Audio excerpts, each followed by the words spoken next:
Pocket for Corduroy by Don Freeman.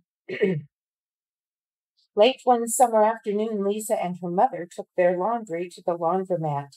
As always on such trips, Lisa carried along her toy bear, Corduroy. The laundromat was a very busy place at this hour.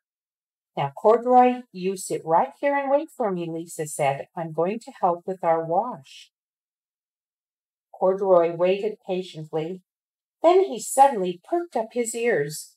Lisa's mother was saying, "Be sure to take everything out of your pockets, Lisa dear. You don't want your precious things to get all wet and soapy." "Pockets?" said Corduroy to himself.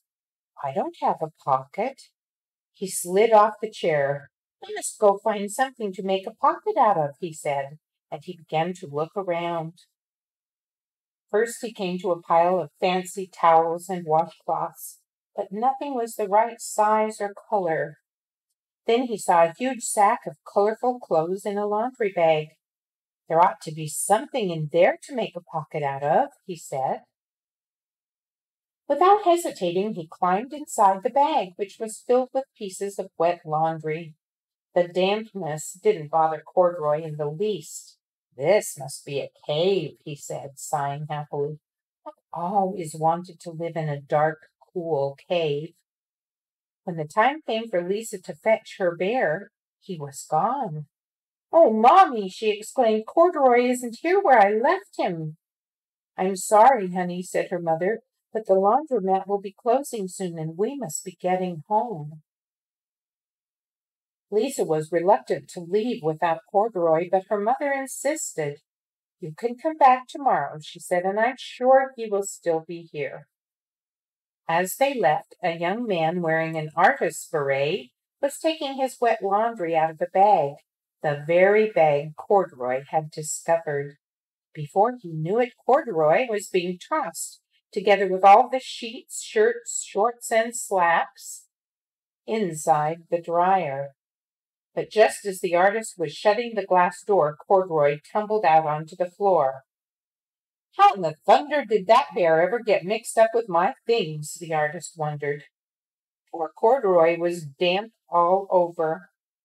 "The least I can do for him is give his overalls a good drying," said the man thoughtfully. He unbuttoned Corduroy's shoulder straps and put his overalls in the dryer. Corduroy grew dizzy as he watched the clothes spinning around, but the artist became inspired. "This would make a wonderful painting," he said as he took a sketch pad out of his pocket and began drawing the swirling colors. "I can hardly wait to get back to my studio." Finally, the dryer stopped whirling and the man gathered up the clothes. Then he helped Corduroy put on his warm, dry overalls.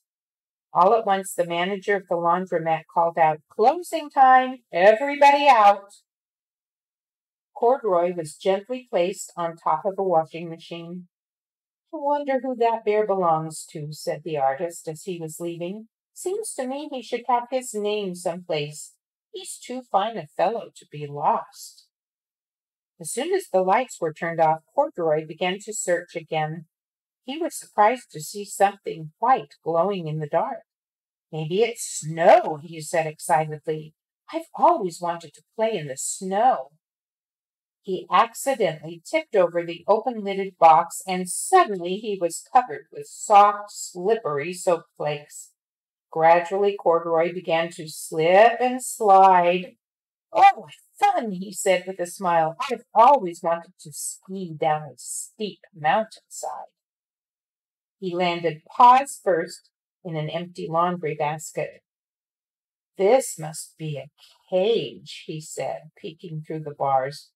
"I've never wanted to live inside a cage like a bear in the zoo." But by now, Corduroy felt drowsy, and soon he nodded off to sleep. Next morning, when the manager came to open the door of the laundromat, there was Lisa waiting. "I left something here yesterday," she explained. "May I look around?"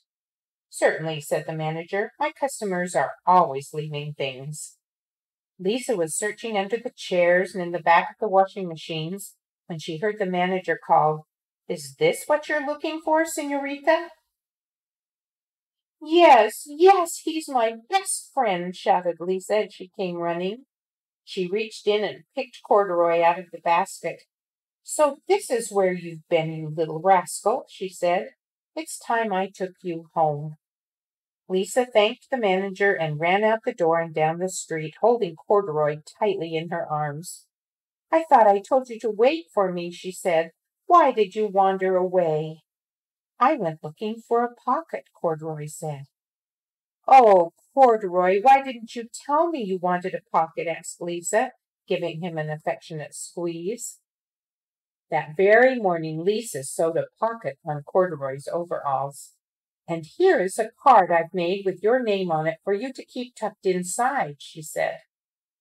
I've always wanted a purple pocket with my name tucked inside, said Corduroy, as he and Lisa nuzzled noses.